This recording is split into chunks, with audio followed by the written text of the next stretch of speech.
Вкупно 11 проекти, главно наменети за изградба и реконструкција на улици, поднесе општина Кочани до Светска банка, од каде очекува да обезбеди пари за нивна реализација.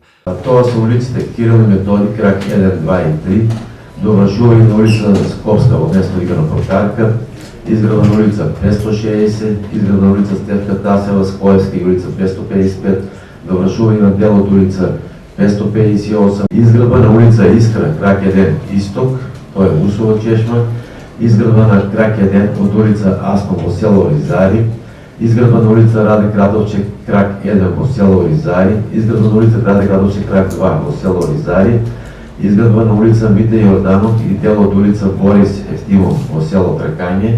За изградба на улиците, првичната намера на општината беше дел од парите да добие од Светска банка, а дел да ги обезбеди сама. Но во меѓувреме за Кочани стигнаа добри вести. Во тој момент, кога се појави повикот, ние имавме вратено точно 28 милиона денари и аплициравме со 28 милиона денари, меѓутоа проектите кои ги направивме за нешто повеќе од 44 милиона. Бидејќи процесот се одолговекуваше, ние враќавме уште кредити и уште рати. И во моментот кога дојдовме до одлучување, Светска банка кажа дека ние, односно од Министерството за финансии, добивме ново известување дека општината може да направи земање на заем во висина од цирка 45 милиона денари.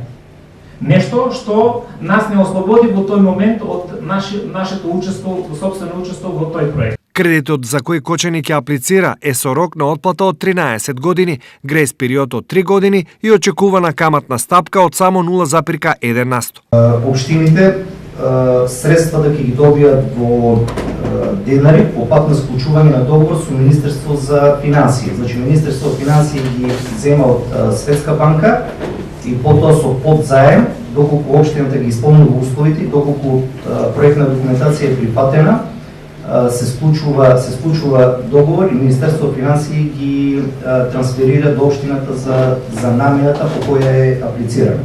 За пари, Кочани се надева на дел од 8 милиони евра што Светска банка ги дава на општините за реализација на проекти поврзани со изградба на водоводна, канализациона и патна инфраструктура, односно за генерирање на приходи или остварување на заштеди.